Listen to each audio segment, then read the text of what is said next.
Okay, in the last lecture we talked about a pin-ended strut. So this one would be your pin-ended strut. So as you know, one pin here, one roller here. And we can see that if we applied a load like that, you could probably see that forming a half sine wave from here to here. And then the length of that half sine wave is of course going to be from that point to that point. And we talked also about changes in boundary conditions. So here we've got a pin-ended strut. We apply a load to it, it buckles, and the buckling load we can calculate from an eigenvalue solution, and that's just something you need to commit to memory. The buckling load is pi squared EI over L squared. So in this part of the course, we'll now just be trying to put some numbers to these calculations. We can also see here we've got a similar condition here.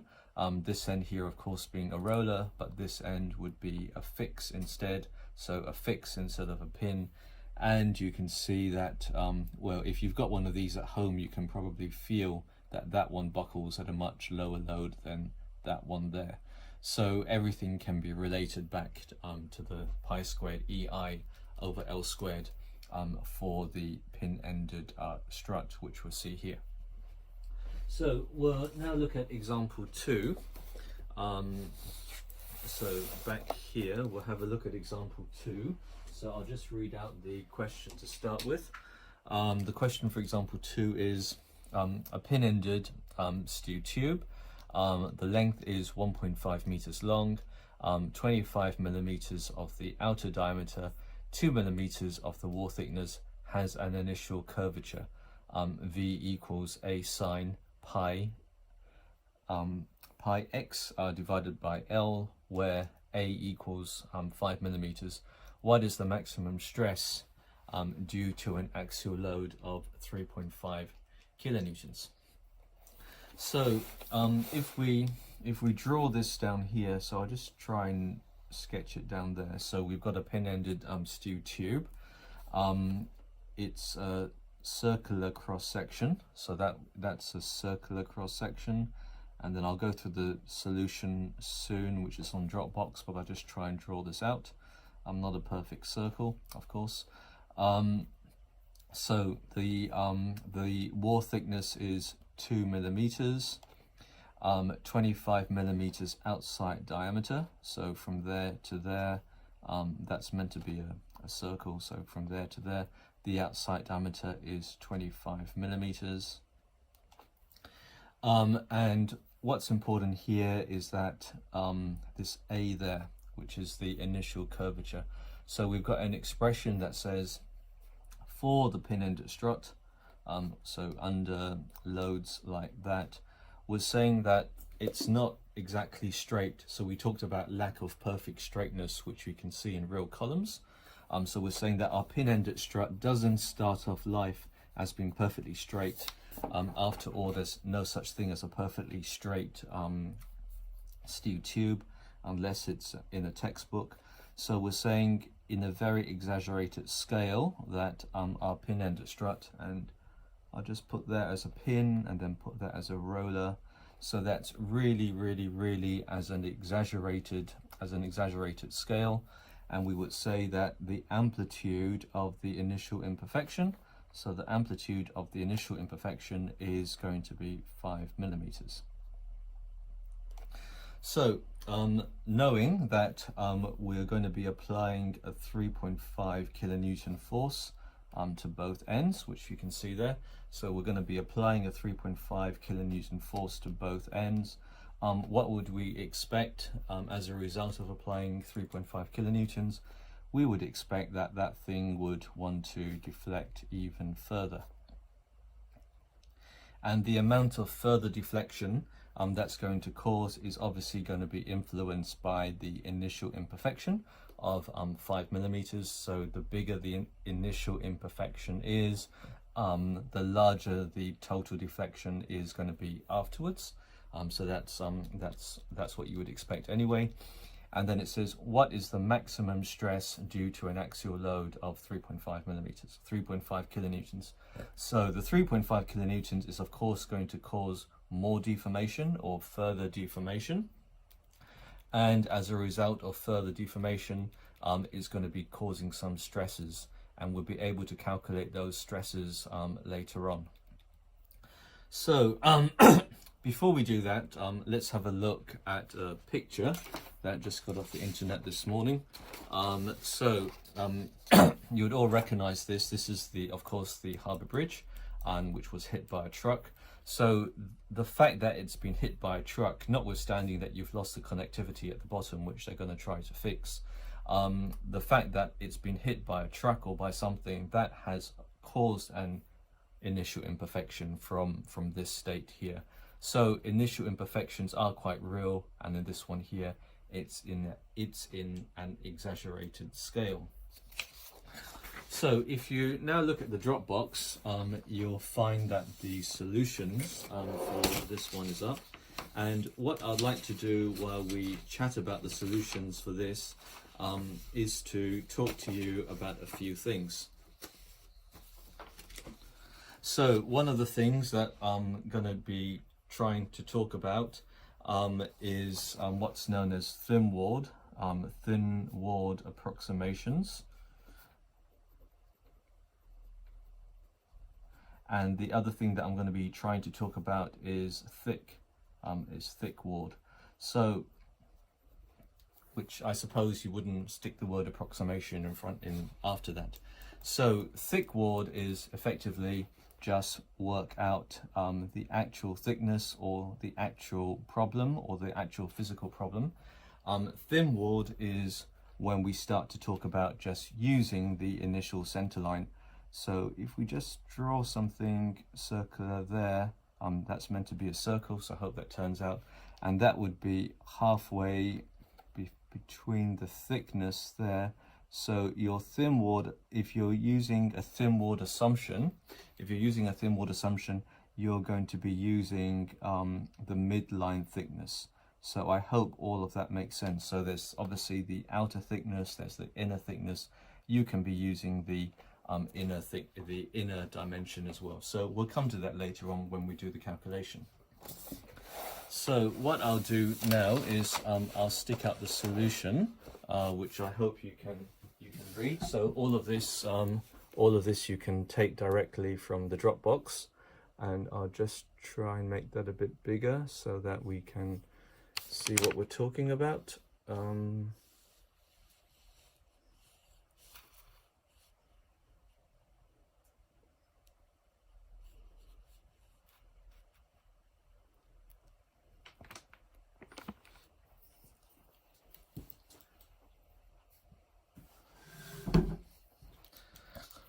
So, sorry, that should be example 2. Yeah.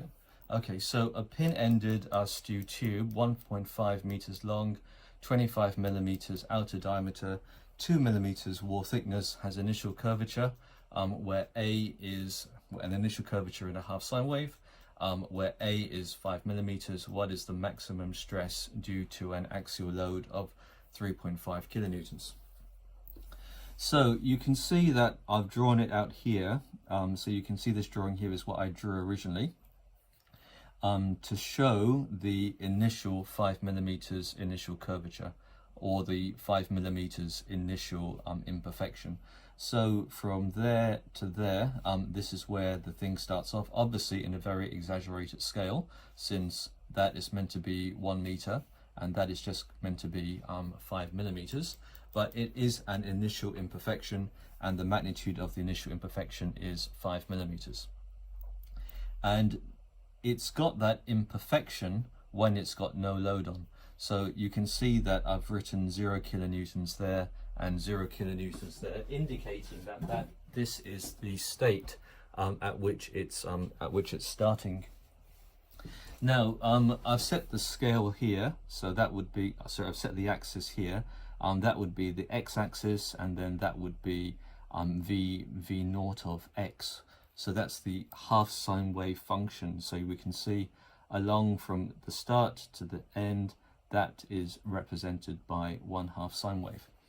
So the equation, just in case you need some clarification, the equation of the initial imperfection is a sine function of maximum imperfection when x along there is equal to 750 millimeters or 0.75 meters.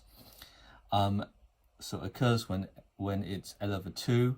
So V naught L over 2, so the V naught as a function of x being L over 2, substitute that in, and then this part of the expression at half, that is at 1 is L over 2, so you substitute that in, and all of this part here would become 1. So the initial imperfection is maximum here at L over 2, and that is going to be your 5 millimeters. So that just basically tries to explain where that equation comes from. Now, we're now saying we're sticking on from 0, so now we're going to be increasing the load up to 3.5 kilonewtons. So increasing the load up to 3.5 kilonewtons. So this line there is the initial imperfection, which we've defined here, and this bit here is going to be the additional bit that's going to be added on. So when we talk about equation 29 in the course book, so let's go back to equation 29, which is down here. So we saw this one last time. So equation 29 is that expression there, that V total X is going to be equal to the initial imperfection, is going to be equal to the function plus the initial imperfection, and then we get this is equal to V naught X 1 over P over PCR. PCR, of course, in this case being pi squared EI over L squared. So that's where the equation 29 comes from. So this portion, the V naught L over 2, that's going to be your 5 millimeters, which is the initial curvature. And then this bit down here is the deflection relative to the initial curvature. So it's the deflection relative to the initial curvature, which gives rise to the V naught total being measured from that point to that point, i.e. the sum of the initial imperfection plus this equation here. And we've seen from equation 29 that ends up as the V naught total is going to be equal to V naught L over 2 1 over P over PCR. So that tells us that we need to do some calculations. So let's have a look at what I've laid out for the calculation. So P is going to be equal to this load, 3.5 kilonewtons. So I've defined 3.5 kilonewtons. L is obviously going to be equal to the length of the specimen of 1.5 meters. T is the thickness. So you can see down here I've drawn the outer, and then I've also drawn the inner, and then I've shown the thickness. And what I have also shown here is the center line. So along there, that is going to be the center line of the steel tube. Okay, so that's going to be the center line. So I can now work out some diameters.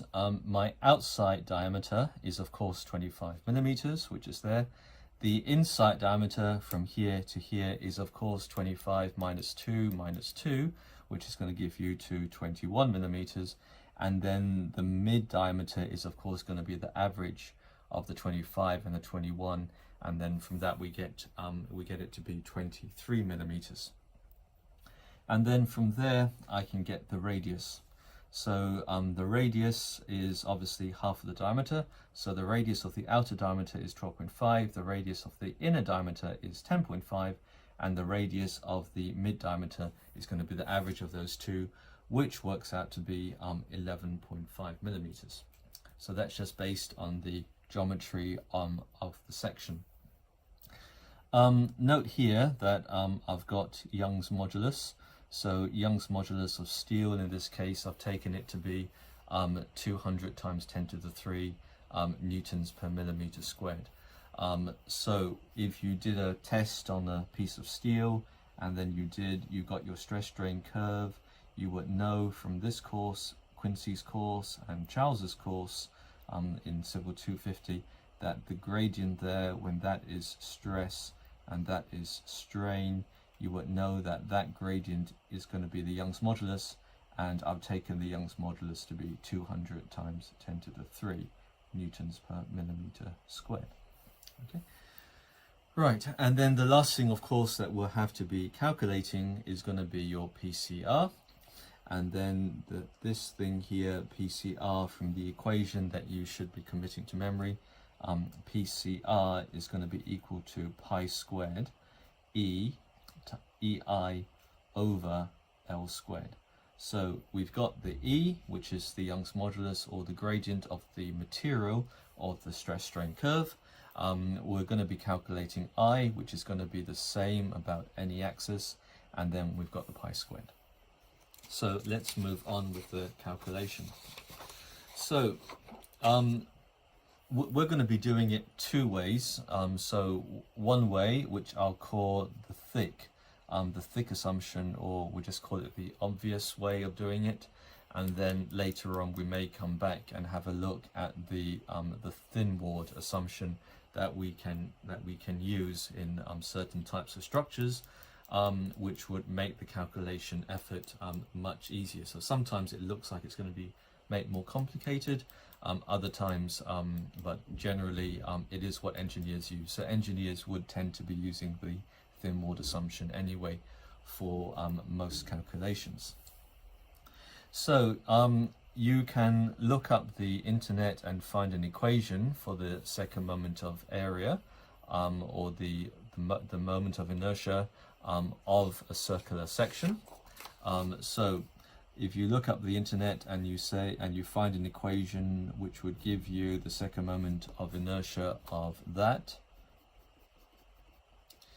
and which would correspond to the outer, you should know that if you subtracted the inner second moment of inertia from there, then you would get the second moment of inertia of the tube, okay, which is what we've got there. So we've got an equation for the second moment of inertia of the outer tube, we've got an equation for the second moment of inertia of the smaller tube. You take the two away from each other, and you should know from Quincy and Lucas's course that that will give you the second moment of inertia of the tube. So we can see that in the calculation here. So finding the second moment of inertia, second moment of area of the outer one would be pi radius 4 over 4. Finding the second moment of inertia of the inner one, which would be the smaller one, was pi r inner to the 4 over 4, and you can work that out and you'll get 9628 millimeters to the 4th. Okay, so we'll put a tick there that we get that. Now the area, of course, you can work out the area pi r squared, so you can work out pi r squared of the outer one, pi r squared of the inner one, subtract the two, and you get the area of the tube, okay, but just by subtracting the two. Then we've got this parameter which we'll call z and thick. Just remember this is using the thick assumption. So z thick, and that's going to be I over r. So you should know that already. That's what's known as the section modulus. So the section modulus, the elastic section modulus, is the second moment of inertia divided by the radius, and in this case here we'll get 770. So now we will calculate PCR. I remember said we've got to calculate PCR using pi squared EI over L squared, and in this case here we've got pi squared E, which we've defined as 200 times 10 to the 3 newtons per millimeter squared, multiplied by I thick, which we've calculated from there, divide that by L squared, and we get 8.447 kilonewtons. Now going back to equation 29, so remember we go back to equation 29, which is here. We've got the V naught, we've got the L over 2, we've got the 1 over P PCR. Remembering we're just interested in the deflection at the center there, because that's where, after all, the stresses are going to be largest. So from there we would get our equation. So A divided by A is the initial imperfection. So we said the initial imperfection is 5 millimeters, and that corresponds to V0 L over 2, V0 at a value of x, x being along there where x is L over 2, which is where you get there. And we know that that bit there is going to be 5, which is going to be the initial curvature. So that bit there, of course, is going to become your A, which is going to be equal to your 5 millimeters. So substitute that bit there, and then 1 over P over PCR. So P is the load that you've applied onto your strut, and P is going to be 3.5 kilonewtons. So 1 minus P, which is 3.5, divided by PCR, which is 8.447, and you will get a value for the total deflection of 8.538. So sticking on your load, from going from 0 to 3.5, you are going to get a total deflection of 8.538, which we've just calculated, or is going to have moved by 3.538 millimeters from its original position, starting off with an initial curvature of 5 millimeters. So from there we can work out some stresses. So the stress, sigma thick, is equal to P over A. So we've got A there, so P over A, that would be the axial stress. Remembering we are now applying 3.5 kilonewtons onto it, so stress is equal to force, which is 3.5 divided by the area. So that's the axial component of the stress, and onto that we've got to add on the bending component of the stress, and the bending component of the stress is obviously when it's at that position there. So we're interested in it at that position there relative to there. So that would be the bending component. So the bending moment at the center of the bending moment at this point here, the bending moment at that point here is obviously going to be equal to the 3.5 kilonewtons multiplied by that total distance. So there you've seen that here as the P multiplied by the total distance, so that's going to be 3.5 kilonewtons multiplied by 8.538, and then to get the stress, you divide that by the section, by the elastic section modulus, which is, you've calculated from there. So that's just all straight from Civil 210. And then from there, we'll get a stress of 63.014 newtons per millimeter squared. Now, let's now show you how to do this, the same calculation using thin wall assumption. So thin wall assumption, I like to say, just means that we're going to be just using the center line. So we're just going to be using the center line. And you may say, hey, why are we doing it that way? It seems quite straightforward to do it for using the thick assumption. And yes, that's true. But when you get some funny shaped cross sections, maybe you've got a channel section like there, and that has some thickness, it might be easier in some cases to use the center line. If you've got a very, very strange section later on, if you've got some very funny section like there, rather than work out the overall properties, it's just as convenient to run a straight line right through the center and then use center lines. So obviously that's not going to be as accurate as thick wall. No one is saying that it's as accurate as thick wall, but we're saying that when the section becomes relatively thin, and we'll define relatively thin later on, but when the section becomes relatively thin, as it is actually in this case here, that the thin walled assumption doesn't lead to too far different a value of the stress. So we can see that here. I'll talk you through the thin walled assumption down here, and we end up at the end with 63.5 compared to 63.014. So the thin assumption, as long as the section is relatively thin, it does lead to a very, very close answer to the thick assumption. So let's run it through. So I is thin. So this time, I'm just going to be saying what is the length? What is the length of the center line? So I'm going to be saying what is the length of this center line. So if I had a piece of string and I just wrap the string around the center line, or just overlaid it on the center line, and then measured the whole length of the string to be completely consistent with the thin walled assumption, then you're using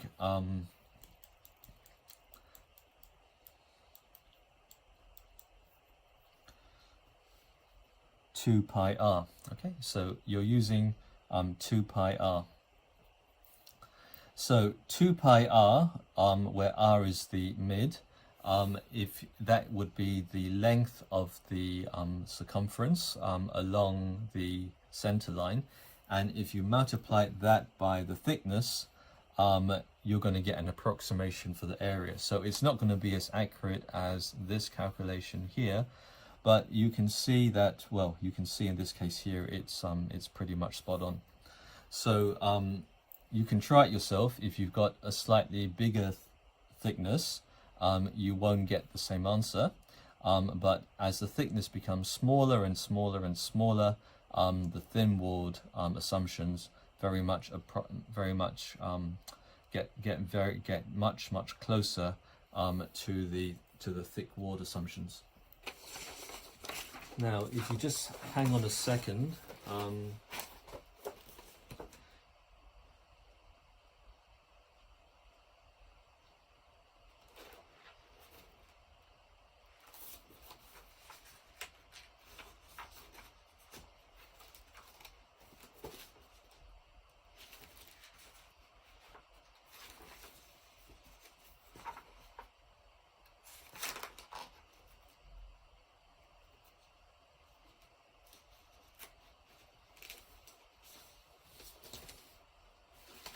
And if you went to page 340 of the course book, you will see some. So go to page 340 of the course book. You will see a description, effective cross-sectioned area for shear virtual work deflections, and you will see for the thin walled circular tube section that the effective area is called the effective shear area here, but it's the effective area is pi r t. Okay, so that's what we've